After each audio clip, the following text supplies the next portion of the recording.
Hello friends, ciao. We done finally made it to the finale of this season of Potomac. I just never thought that we would get here.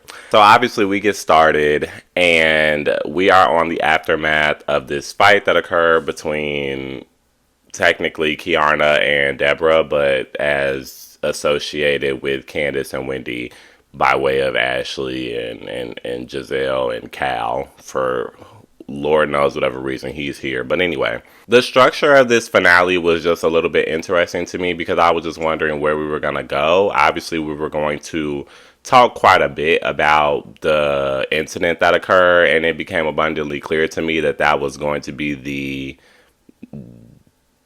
pattern of this episode, so fine. And then also, I mean, we didn't get the actual footage, which I mean, we had all speculated because the cameras were down. I did think it was interesting that the microphones were still up, and we did at least get to see the aftermath of it with Kiarna having, her what happened with her head and Deborah being carried out and all that crazy stuff. So we did get to at least see the aftermath of it and hear, but we've all seen the video 100,000 times, so we know exactly what happened.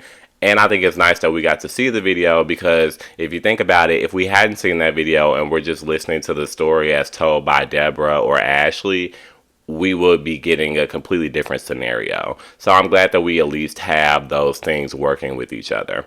We're here, we're talking about it, and Ashley is dancing around the topic quite a lot. She starts by saying that she didn't think it'll be an issue, that Deborah will be coming around Candiace. Obviously, I think she described it as tensions have been rising with them for a while, but she's in a room with people that she doesn't like all the time, so she didn't think it was going to be a big issue. Whereas people like Wendy felt like, well, this is obviously something that was premeditated, but we'll get into that. But then it's also interesting to me, given how Ashley characterizes the situation a little bit more later, that she says, what happened was Deborah woke up the next day and she was doubling down on social media about what she had done, and therefore she decided to put a pause on her relationship with Deborah because she doesn't want to be associated with that. But then she contradicts herself in the way that she characterizes the situation later, but we'll get into that as well. I did go on Instagram though and notice that they unfollowed each other, but I wouldn't be surprised if that was just a social media thing and they're still good girlfriends because they still seem to think the same about the situation. We're hearing from Cal, who is Giselle's lapdog, I guess. I don't know what his title is. And I had already noted before he said the really stupid stuff that he said that he was already asking why Candiace grabbed a bottle. And it was funny because Charisse had already told the story in full as they were standing there. It was Cal, Giselle, and I don't remember who else. But, Charisse told the story in great detail, A, B, C, and D. And she had already said that Candiace grabbed the bottle in response to the drink being thrown on her. So Cal saying, well, why would she throw a bottle was obviously a strategic way of bringing that up and trying to make that a point and say like, because they were also making that face and doing like a type of thing, Cal and Giselle, this whole conversation. But again, it was in response to Deborah throwing a drink on her. So I don't know why that will be a question. It was also a question when the video was the only thing that was out for the last year or whatever. But I just don't understand the question of why did so-and-so do this in response to being assaulted. She already had a drink thrown on her, so I don't know why we're focused on what she did in the aftermath. And I'm not really even going to have that conversation. I have much more to say as we move on. Oh, Ashley was in this conversation, of course. But yeah, so then we get to the part where Cal basically says, if Candiace is calling names and she needs to be prepared for what's going to happen in the aftermath. Because Ashley made it a point to say, well, Deborah told me, that Candiace was calling her the help and some other stupid stuff that just really did not matter. And then she's acting like she doesn't really know what transpired from there, even though she was standing there looking dead at the situation if you go and watch the video. But anyway, and then that's what leads Cal to say the very stupid thing that he says. Of course, I'm then looking for the reaction from them. It seemed like Charisse had her feet on the ground, so I was happy to see that. She was very clear that she was holding back Candiace. Oh, also because Cal said like, okay, well, since that happened to Kiarna, why weren't Wendy and Candiace protecting Kiarna? And Charisse had to say again, from the story that I very specifically told, I was holding Candiace back. She couldn't go anywhere. So you could tell that there was a narrative trying to be painted. And it seemed as though, whether it was contrived or not beforehand, it seemed as though Cal was doing Giselle's dirty work as he always does. So that leads me to say, when he said that stupid thing, I'm looking around that group to see who was going to agree. And everybody kind of just sits and looks and just kind of goes like, but Ashley says a yeah, not necessarily an agreement, I don't think, but more of a like, let's move on from this conversation because she didn't want to stick her foot in it, but she definitely sticks her entire body in it a little bit later. My notes just say, what an idiot, and that's in reference to Cal. Hope we never see him again. I did also really love once they get to this event that Mia was throwing for the magazine thing, which I still don't necessarily understand what it was about and what it was for, but okay, fine. I guess this is the all cast thing to wrap up the season. And I was wondering how it was going to go after this, confrontation, but it was good to see that everybody showed up. I did love seeing Candace's sister Crystal approach Ashley and basically say like, well, girl, like what was going on with this situation? And, I hope that I never see that lady again because I'm not going to watch my sister be in that situation. Basically saying, I'm going to get involved next time. And it did seem like I struggle with saying that Ashley took accountability.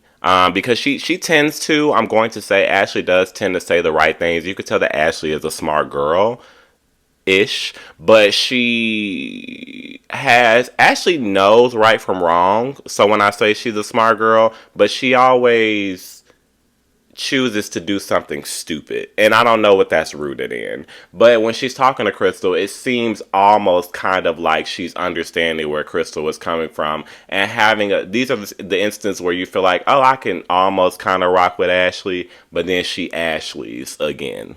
I like being able to hear Candace tell the story about it in the confessional, and she seemed kind of just like about it because at the end of the day, she wasn't necessarily involved. At the end of the day, like Deborah tried to come for her, she didn't really see it. She turns around with a bottle, and then there's already a fight, as described by her. And it was funny to hear her say, this foreshadowing of somehow this is all going to be my fault, because even she's saying the same thing everybody's saying. It happened so fast, I don't really know, So, and again, that's something we can see from the video. It was also nice to see Wendy come in on business. Basically, like, she was just looking like, girl, I'm ready to chat. And she's like, I'm going to let Ashley get settled in, but I have definitely a ton of questions for her regarding this situation.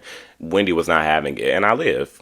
I did also really enjoy seeing, I just feel like I saw a lot of dynamics and a lot of stuff happening. Unfortunately, it's as a result of that situation. But I did like being able to see the conversations that were going on. So now we're getting a conversation between Charisse and Candace. And Charisse is basically telling Candace, like, you're better than that. Obviously, Charisse had to pull the bottle out of Candace's hand that she picked up in response to Deborah. And she's like, girl, you're better than that. You're talented. You have so much going on. You shouldn't be doing stuff like that. And I can appreciate that because sometimes this season, I just was not sure where Charisse was standing, right? Not necessarily that there has to be a side, but it felt like in those instances where the ladies were saying negative things about Candace and kind of getting on that side of like, just being shady towards Candace, it kind of felt like Charisse was acquiescing to it. And I was always kind of like, well, Charisse not cool with Candace? Like, those were thoughts that I was having this season. But in seeing this conversation, it seems like she's maybe not in that. And also in seeing the way that she delivered the story to Cal and Ashley and Giselle, it seems like she's not in that. Because like I said, she wasn't letting the narrative fly that Candace did anything wrong. So I can appreciate that. But also I still just felt like, who cares about Candace picking up the bottle? It was in response, and I just don't think that that's a big deal. But I don't think Charisse was trying to be messy by bringing it up. So we then get this group conversation. Everybody kind of approaches slowly towards this high top table, and Wendy and Karen are broaching the conversation. I like, again, seeing Karen kind of take on this role of like the anchor of the cast and bringing everybody together and holding people accountable. I love that. And then Wendy coming in secondly. And like I said, Wendy basically approaches Ashley in this group setting, and she says, it feels like obviously your friend came with an agenda, because Ashley's obviously going to come over and kind of try to dance around it, right? And what I love about the way that Wendy articulates, obviously people think that Wendy is so extra, and Wendy can be very extra, but I think part of that, which is a positive, is that Wendy is she's going to spell out exactly what she's trying to say, and it's going to be almost very long-winded, but all the details and the facts are going to be there. And I love that because I want to hear it. And Ashley is dancing around it and saying, same thing she said earlier, she didn't think it was going to be an issue. And Wendy was like, well, obviously not, right? Like, that's obviously not correct, because Ashley also tries to play it off and say, like, well, Deborah heard you guys talking about her, and so she came over and she approached. And while she's saying that, Candiace is like, I never said anything to that lady. That doesn't mean she didn't say anything about her, but she didn't say anything to her. And there is a difference there. She can say whatever the hell she wants about her.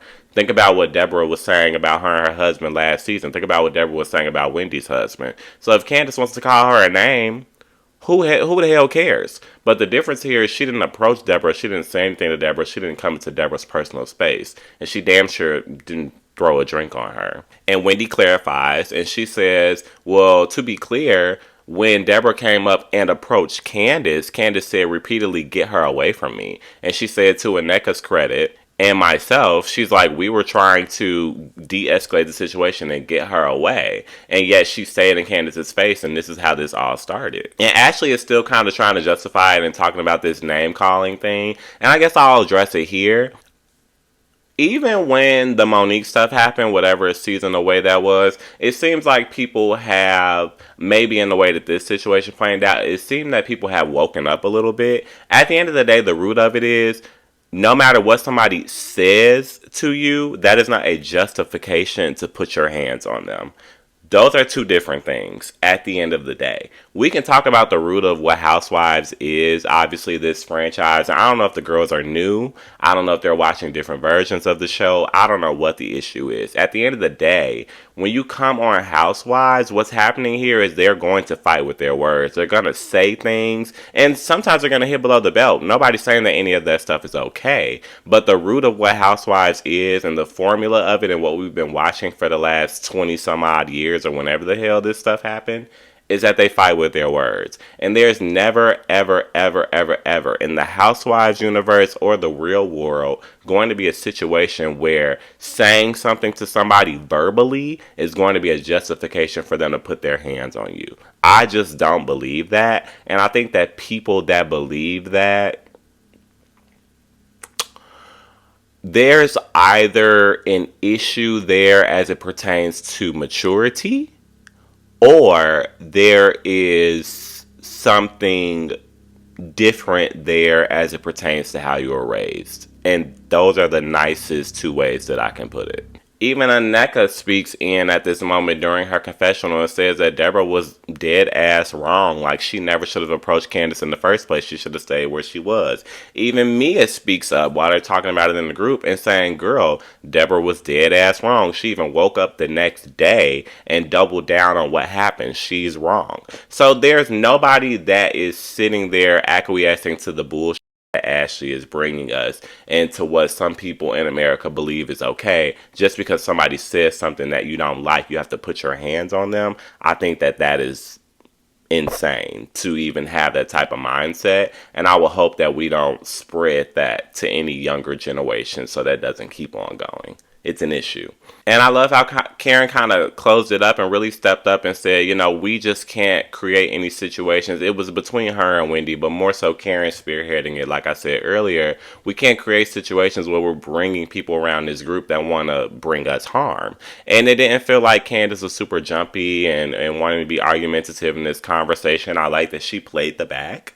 And I like that everybody mostly was bringing some real thought to the situation. And, Ashley apologizes and Candiace accepts it and we move on. I can appreciate that.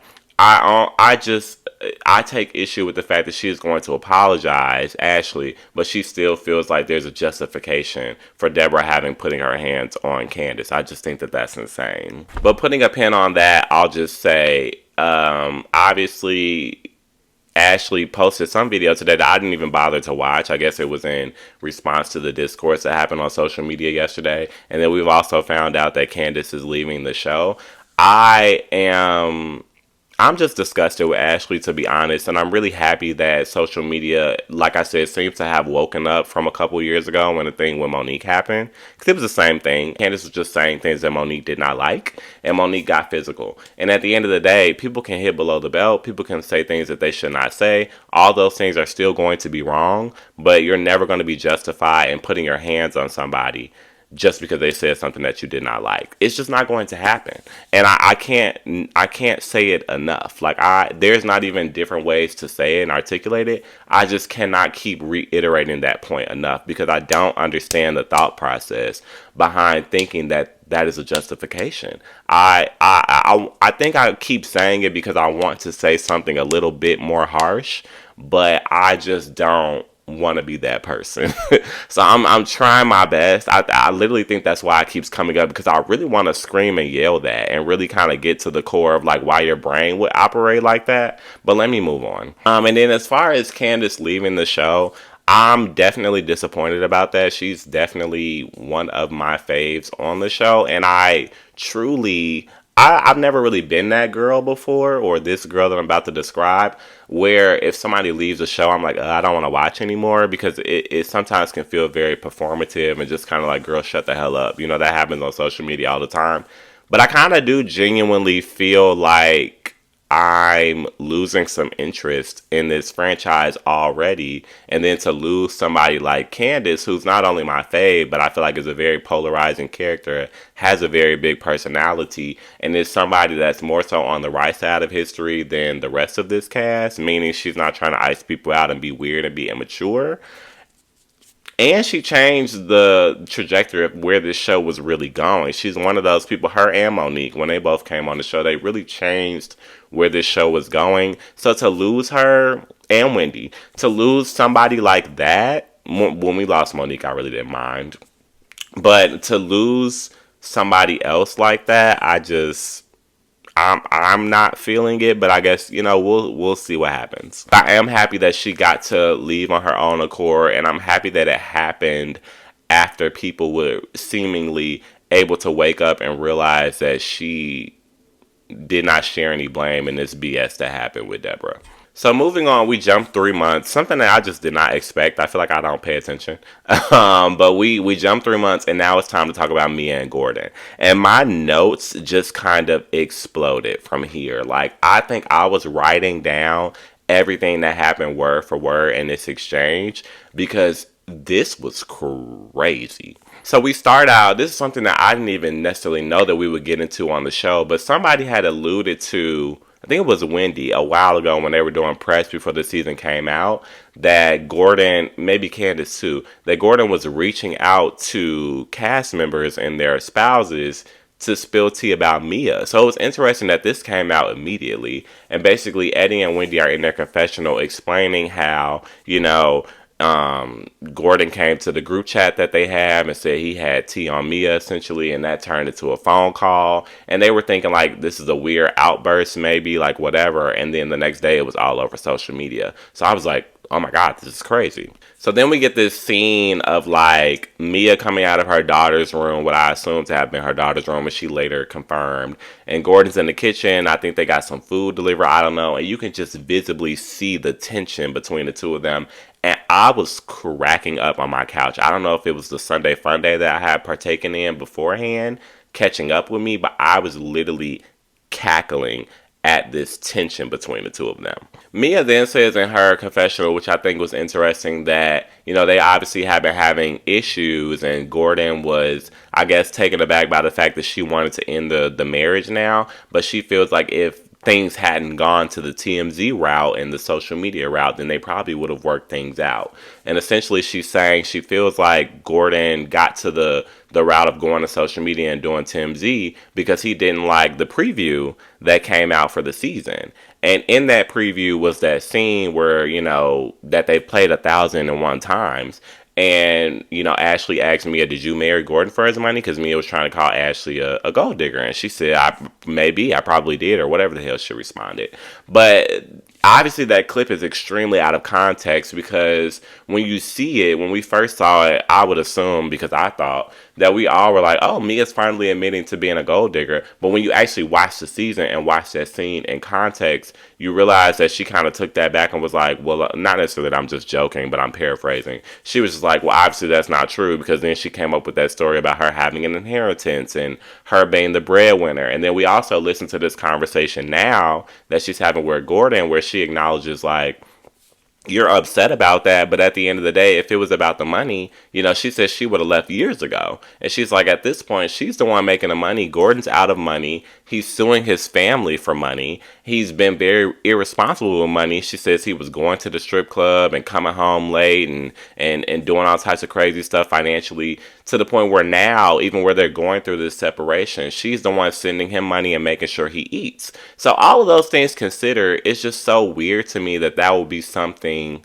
that would bother Gordon, to the fact where he wants to go to the cast and go to social media and try to out Mia as a gold digger, when he knows the reality of the situation is that he hasn't had any money for a long time, because she's basically saying it, and she said it all season, and that hasn't been something that he's rebutted. So I'm confused about that. But the male ego is definitely an interesting thing. The most interesting part, though, was Gordon saying, you've been having an affair for the last 10 years. You know what I'm saying? And I knew before we even got into this relationship, I'm assuming before they got married, like right before, he knew that it had started then. And the story plays out that, Mia has this guy named Inc., I believe it was, INC, like Incorporated. And he's a high school sweetheart, and they had this relationship. And I guess at the beginning of she and Gordon's relationship, before they got married or around the time they got married, she had been having some type of affair with this man, and she told Gordon about it. She says he knows because I told him. And essentially, I guess she represented to him that it was ending. And then along that timeline, Gordon had gotten prostate cancer, which I don't remember if we knew, but it's a call back to last season, why Mia would have gotten so upset when Jacqueline was like, well, she needs more D, because Gordon is acknowledging, when he got the prostate cancer, he couldn't function properly, right? So they couldn't be as intimate. And so as a result of that, he had given her sort of like a hall pass to explore sexually with other people, but the rules were that the kids shouldn't be involved, and he didn't want it thrown in his face. And along with it not being thrown in his face, he didn't want it to be with a former partner like this man, Inc. And that's where the issue comes up. And I think here Mia is kind of intentionally missing Gordon's point, because she's saying, if you gave me the okay to do this, then why are you upset? And Gordon's explaining to her very clearly, because you brought this man. First of all, you're sleeping with somebody that you're not supposed to be sleeping with, and you're lying about it. You're not admitting it, because Mia was not trying to admit it on the camera, but he's like, you've admitted it before, this Ink guy, and then also you've had him around my kids. Like, literally all three of the kids have mentioned this man to Gordon over the last couple years, which is extremely embarrassing. Like, that would drive me crazy. That is insane. It seems like Mia is extremely gagged by the fact that Gordon is letting all of this information come out, but she's going along with it. So I'm just like, this is fantastic. Like, I literally tweeted, like, Mia saved this season. Like, this is the type of real personal story that we want to hear. Obviously, it's drama and it's unfortunate, but this is them being real and talking about what's going on. They're being transparent, which is something that we don't get from 90% of this cast. And this story is interesting. It is tea, because it stems back to the beginning of their marriage. We just met these people, and we're going back, honey. Like, we are getting origin story of this character, Mia, and this character, Gordon, and I'm living for it. And it seems like they're trying to fight like a tit for tat kind of. Well, Mia more so is, because she's throwing in these facts, I think, for shock value, where she says in front of the camera, they're still bad, but it's like, I don't know if it's relevant to what they're talking about, is what I'm trying to say. But she highlights, that Gordon took her phone for 2 hours and locked her in a room. And Gordon's explaining, because I found out that you were sleeping with this guy, Inc., and you don't want to admit it. And he's like, you even told me that this guy was your soulmate. So I don't know why you're sitting here now basically trying to gaslight me and act like this isn't the issue that it is. And Mia, it's just weird to listen to her say it. I would honestly want to go back and rewatch it. She's like, well, Gordon, you're accusing me of being with somebody. And he says, because you are with him. Like, I don't understand why you won't admit that. And it is weird because in this same conversation, there are instances where Gordon is giving so much detail. He gave the whole timeline. I just gave it to y'all. I feel like I took a pop quiz and I passed. I got an A. Like, and I've only watched it once. And I, again, was coming from Sunday Funday. So, honey, these notes are good. And, he spells it out, and she's kind of like sitting there quiet because she's like, oh my God, I can't believe my tea is coming out. But then she kind of comes back too, and she's like, well, Gordon, you're accusing me of something that didn't happen. And it's like, girl, what are you talking about? Like, so I understand where Gordon kind of like stormed out. Like, this is not productive. Like, I don't understand why this is happening. And it even got to a point where like producers had to ask him questions separately before he came back to talk to her. Because it is like, girl, you are gaslighting him. Like, he's being very clear about what happened. And you're not denying that any of that stuff happened. But then you're blinking and going, wait, Gordon, what are you talking about? That would piss me the hell off. But still, great TV. And I feel like she was kind of antagonizing him so much by gaslighting him to the point where he just wants to let more tea out. And he's like, you acting like you're not messing with this guy, but that's why he thinks Jeremiah is his child. And I'm just like, whoa, like what is going on here? And Mia, like I said, surprised that the tea is coming out, but still participating, still being transparent, does her confessional where she says, at the time that she was pregnant, there, was a mix-up in the timeline, and Jeremiah could have been any which one of these two men's children, and she was honest with Gordon about that at the time, but Gordon said, it's fine, he will raise a child as his own, and there was no paternity test ever taken. So to this date, this guy, Inc., still thinks that he is the father of this child. And even further, this guy Ink told Mia, basically that he would wait for her. And now it's been all this time and he's still waiting for her, hasn't proposed to anybody, allegedly hasn't been in a relationship. He's still been sticking around for her. And I guess that there was a break in her affair with him. Like it happened at the beginning of her relationship with Gordon. She told Gordon about it. They went to counseling. They worked through it. They went through their relationship. And she's alleging that at the time that Gordon's family stuff happened with the business is when he kind of lost himself. And so she decided to pick back up this relationship. So I guess it's reemerging. And she's saying now, since he's still waiting for her, who knows? Like that if it's time, then it's time. And I'm just like I can understand the blows to Gordon have to be extreme to give, and I know that this is probably relatable, not in this specific fashion, but it's probably relatable to a lot of people where you're in a relationship and you're compromising and you're giving this person so much, you give that person a leap and they take a mile, right? And that has to just be like crushing, because even still we're listening to Gordon still sit here in this conversation where he's being gaslit and he's saying, we can still move on and make it work for the sake of the children. And Mia's kind of stuttering because she doesn't want to be with Gordon, obviously, but she won't just say that and she won't pull the plug on it for whatever reason. I would assume because of love, not necessarily respect. She obviously hasn't respected Gordon in a relationship, but it does seem as though she has love for him, especially because she didn't leave him, with the finance stuff, and obviously she's in love with this other man, but she's still in this marriage for some reason, and she won't pull the plug for some reason. Maybe security, I don't know. Not necessarily financial security, obviously, but some type of security, I don't know.